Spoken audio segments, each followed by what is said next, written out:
Breaking news. Isa na namang pang-pressure ang ginawa ng United States of America laban sa Iran. Ang akala ng karamihan ay matatapos na ang tensyon sa pagitan ng Amerika at ng Iran. Pero meron na namang ginawa si President Donald Trump na siya namang ikinabahala hindi lang ng Iran kundi maging ng mga Arabian countries. Ano nga ba ang ginawa ng United States of America? Yan ang ating pag-uusapan sa videong ito. Pero bago ang lahat, dating gawi, baka pwedeng makahingi ng kaunting pabor. Pasubscribe naman mga kaibigan. At dahil nandito ka na rin lang naman, hindi naman siguro kawalan kung samahan mo na rin ng like ang videong ito at i-click ang notification bell. Napakalaki kasing tulong yan para sa aming mga content creators.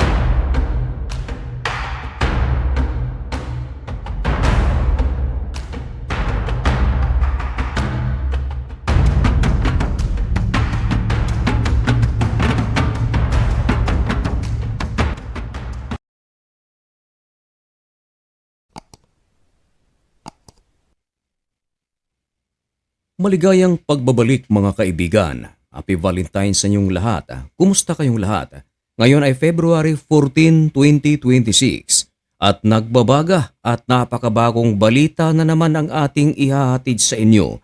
Ito mga kaibigan ay tungkol sa tensyon sa pagitan ng United States of America at Iran. Tama ang iyong narinig mga kaibigan sapagkat ang akala ng karamihan ay huhupa na ang tensyon sa pagitan ng Amerika at ng Iran dahil ang isa sa mga pinakamalaking aircraft carrier ng Amerika na tinatawag na USS Abraham Lincoln na nagmula pa sa South China Sea at pinapunta malapit sa Iran, ngayon ay napaulat na ito ay ipinababalik na sa Pacific para sa kanyang normal na operation. At upang patotohanan ng ating sinasabi, binalita ito ng General News na merong headlines na ganito: USS Abraham Lincoln quietly returns to Pacific operations after months-long deployment ends.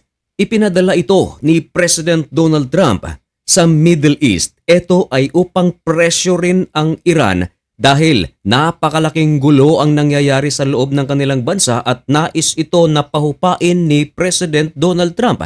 At isa sa mga dahilan na ito ay pinadala ni President Donald Trump upang ang Iran ay hinto na ang kanilang enrichment ng uranium at limitahan ng Iran ang kanilang production ng ballistic missiles at ang total na paghinto ng Iran sa pagpondo sa mga militanteng grupo gaya ng Hamas, Hezbollah at Houthis. Pero sa tatlong kahilingan ni US President Donald Trump, wala ni isa rito ang binigyang katuparan ng Iran. At isa pa sa mga dahilan kung bakit nag-aakala ang marami na matatapos na ang tensyon sa pagitan ni Trump at ni Ayatollah Ali Khamenei ay ang pag-uusap ng kampo ng Amerika at kampo ng Iran na isinagawa sa Oman. Magkakaroon pa nga raw sila ng pangalawang rounds ng negosasyon.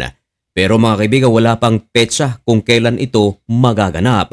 At isa pa mga kaibigan sa talagang inakala ng karamihan na matatapos ng tensyon sa pagitan ng Amerika at ng Iran ay ang mga pahayag ng Prime Minister ng Israel na si Benjamin Netanyahu, sapagkat itong si Benjamin Netanyahu ay pumunta sa Washington at kinaharap si President Donald Trump at doon nag-usap sila tungkol sa Iran at sa pamamalakad sa West Bank o sa buong Gaza. Matapos lamang ang ilang oras mga kaibigan, lumabas sa publiko si Benjamin Netanyahu at tahasang isiniwalat ang plano ni President Donald Trump para sa Iran.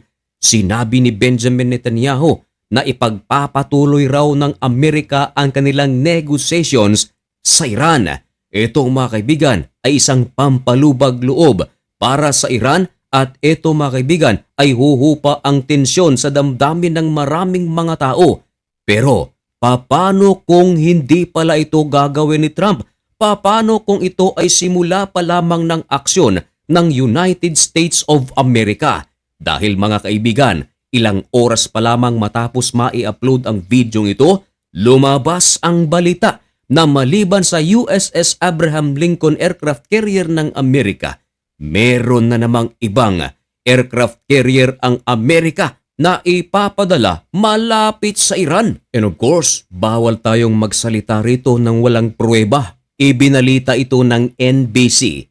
Tahasang sinabi nito, second US aircraft carrier. Second, mga kaibigan, ibig sabihin meron ng nauna. Ano naman ang gagawin? Is being sent to the Middle East as Iran tensions remain high. Nako mga kaibigan, ayon sa ulat na ito, tensyon sa pagitan ng Iran at Amerika ay nananatiling mataas. Ngayon, kung ikaw ang Iran, tapos magkakaroon kayo ng pangalawang rounds ng pag-uusap, tapos magpapadala ng pangalawang aircraft carrier ang Amerika, of course, sakay nito ang maraming fighter jets at attack helicopters. Ano kaya ang mararamdaman ng Iran? Ano kaya ang mararamdaman ng maraming Arab countries at ng mga bansa na sumusuporta sa Iran? Hindi natin maikakaila mga kaibigan na hindi rin naman nag-iisa ang Iran. Meron itong mga kaalyado. Isa riyan mga kaibigan ang Russia, China, maging ang North Korea. Ngayon, kung ating pagbabasihan ang mga pahayag ni Benjamin Netanyahu na isa sa mga resulta ng kanilang pag-uusap ni Trump sa Washington, sinabi kasi ni Benjamin Netanyahu na ang talagang gusto ni Trump ay negotiation sa Iran. Pero bakit ito nagpadala ng pangalawang aircraft carrier at punong-puno pa ng mga fighter jets at attack helicopters? Tatlong bagay ang nakikita dito ng mga eksperto. Maaaring mali, maaaring tama. Pero ang unang bagay, pinagbasihan dito ang salita ni Benjamin Netanyahu na talagang ang nais ni Trump ay negotiation sa Iran. Hindi ba't lumalabas mga kaibigan na tila pinakakampante ng Amerika at Israel ang Iran? At kung sakaling magtagumpay ang United States of America na maging kumpiyansa ang Iran, isa itong napakalaking pagkakataon para sa Israel at Amerika na umatake sa Iran, pero huwag naman sana. At ang pangalawang bagay mga kaibigan na nakikita rito ng eksperto kung bakit pinadala ng United States of America ang kanilang pangalawang aircraft carrier, ito ay upang lumambot ang Iran sapagkat ang nais ni President Donald Trump ang tatlong bagay na ito. Ihinto ng Iran ang kanilang enrichment of uranium, ihinto rin ng Iran ang kanilang pagpondo sa mga militanteng grupo at limitahan ng Iran ang kanilang production ng ballistic missiles. Oo nga naman, dahil kapag natakot ang Iran ay gagawin ito ang demand ng United States of America. Pero ang tanong mga kaibigan, matatakot kaya ang Iran sa mga demand ng United States of America?